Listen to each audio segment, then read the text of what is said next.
Avant le retour de The Voice prochainement sur TF1, une dernière audition a eu lieu à huis clos pour sélectionner les talents de la saison 12.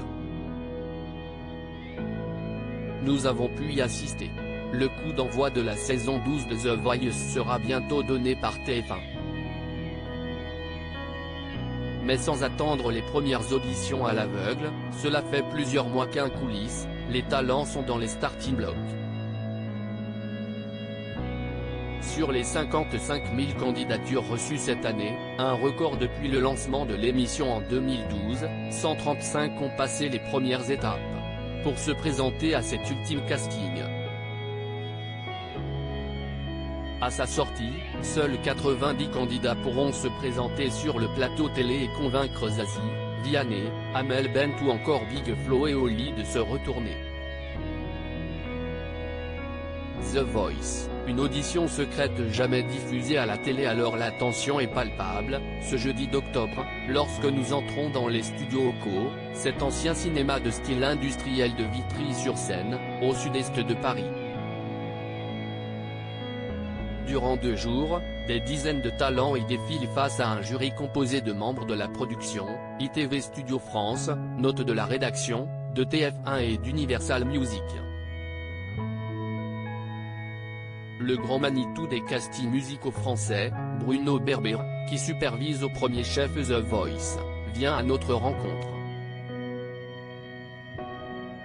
On peut facilement passer à côté d'une pépite alors il ne faut pas se planter, avoue-t-il humblement.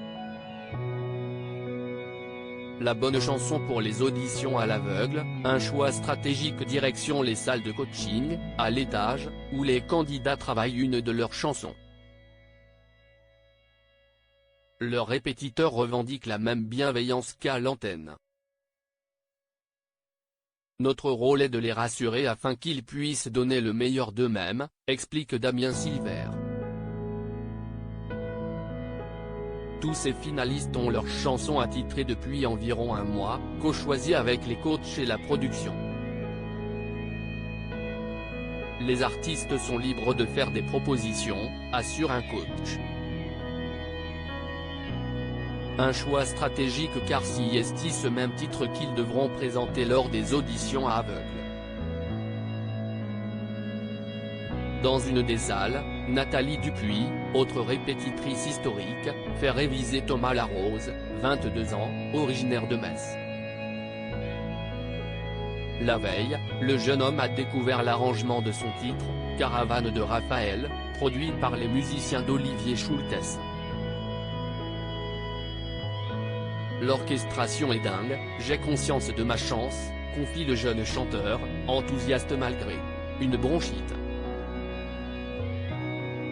Les talents n'ont que 2 minutes pour convaincre lors de l'audition finale de The Voice 2023. Il est temps de s'avancer dans le long couloir qui mène à l'immense studio. Assis dans le sas d'entrée, les talents attendent leur tour, encouragés par Bruno Berber, décidément protecteur. Je reste à leur côté pour les aider à faire descendre la pression, explique ce dernier. Thomas s'élance et rejoint l'orchestre. Il n'aura que 2 minutes pour convaincre le jury, assis dans de grands fauteuils club. Les décideurs de The Voice écoutent religieusement, trombinoscope et carnet en main. Le directeur des flux de TF1, Rémi Fora, lui, plus particulièrement l'œil rivé sur un écran de retour où défilent les prestations des candidats. Je dois m'assurer que l'émotion ressentie en live passe également à la télé. J'essaie de me mettre dans la peau d'un téléspectateur, assume-t-il.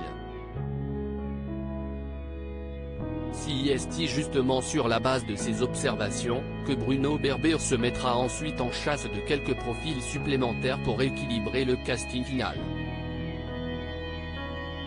Des candidats de dernière minute permettant d'harmoniser l'ensemble en termes de personnalité et de styles musicaux.